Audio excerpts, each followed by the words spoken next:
Good morning everyone. Last video में हमने future indefinite tense किया था। उससे पहले हम 8 टेंसेस कर चुके हैं, जिसमें 4 पार्ट्स प्रेजेंट टेंस के एंड 4 पार्ट्स पास्ट टेंस के किए थे।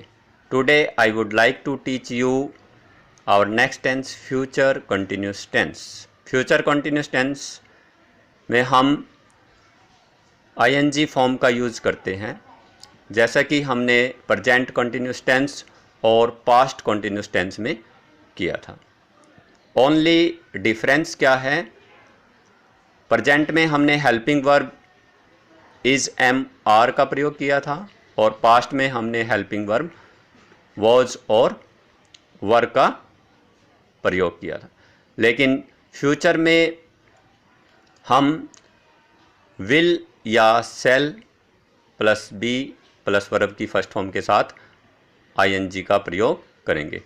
वर्ब की फर्स्ट फॉर्म के साथ आईएनजी तीनों ही टेंसेस में सेम रहेगी, ये कॉमन चीज़ है। Let us start with identification of this tense. पहचान मुख्य क्रिया के साथ रहा होगा, रही होगी, रहे होगे आता है। सबसे पहले हम एफर्मेटिव सेंटेंस लेते हैं, जैसा कि मैंने आपको पहले बताया हुआ है। सकारात्मक वाक्य के अंदर नॉट नहीं लगता और कोई पर्सन नहीं दिया हुआ होता। सकारात्मक वाक्य बनाते हुए सब्जेक्ट प्लस विल या shall plus be plus verb की फर्स्ट फॉर्म के साथ आईएनजी प्लस ऑब्जेक्ट का प्रयोग किया जाता है। विल और सेल का प्रयोग मैं आपको पहले ही बता चुका हूँ। मॉडर्न इंग्लिश में आजकल जो ट्रेंड है, ओनली विल का ही प्रयोग किया जाता है, सेल का प्रयोग नहीं किया जाता, जैसा कि मैंने आपको लास्ट वीडियो में बताया था। क्योंकि विल और सेल का प्रयोग करते हुए काफ़ी कन्फ्यूज़न होता है।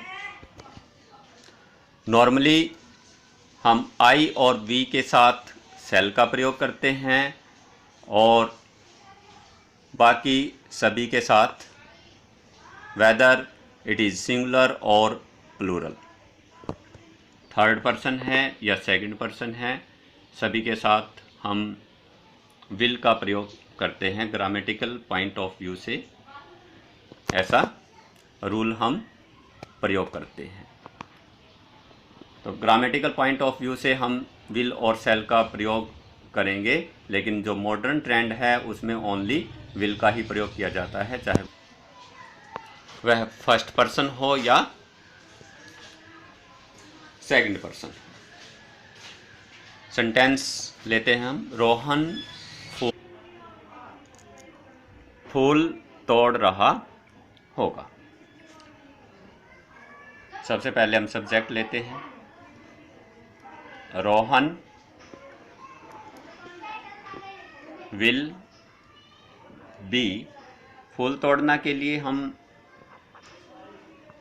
प्लक वर्ब का यूज करते हैं। प्लक के साथ वर्ब की फर्स्ट फॉर्म के साथ हम क्या लगाएंगे, ING. Will be plucking flower. Next type of sentence, negative, नकारात्मक वाक्य। नकारात्मक वाक्यों में हम नॉट का प्रयोग करते हैं। सब्जेक्ट प्लस विल या shall plus not plus be plus verb की फर्स्ट फॉर्म के साथ आईएनजी प्लस ऑब्जेक्ट।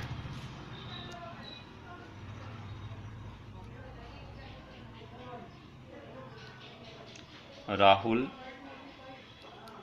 सो नहीं रहा होगा।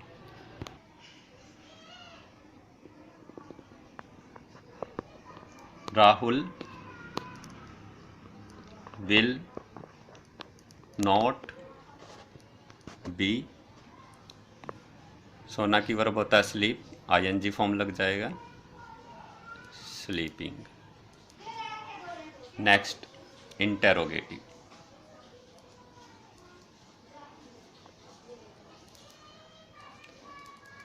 प्रश्नवाचक।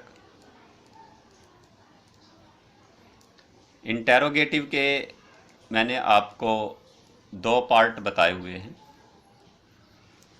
एक इंटेरोगेटिव तो हम हेल्पिंग वर्ब से बनाते हैं और दूसरा इंटेरोगेटिव का प्रयोग हम करते हैं WH फैमिली के वर्ड से।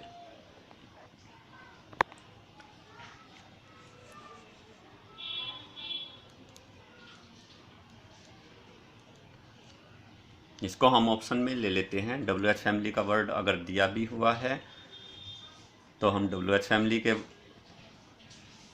वर्ड से इंटेरोगेटिव बनाएंगे या हम हेल्पिंग वर्ब से। तो सबसे पहले हम किसका यूज करते हैं, हेल्पिंग वर्ब, विल या shall plus subject plus be plus verb की फर्स्ट फॉर्म के साथ आईएनजी प्लस ऑब्जेक्ट।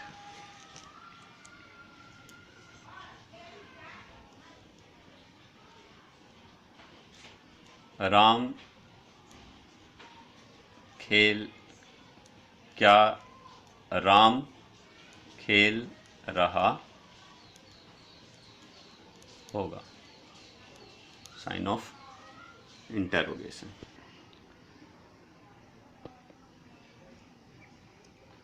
जो हेल्पिंग वर्ब से शुरू होते हैं वे यस और नो वाले क्वेश्चंस होते हैं जिनका जवाब हमें यस और नो में देना होता है।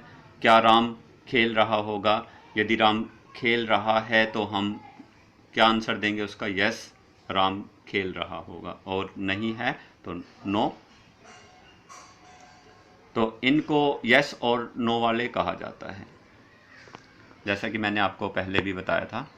और WH फैमिली के जो वाक्य हैं, यदि मैं ये कहता हूँ राम क्या खेल रहा होगा,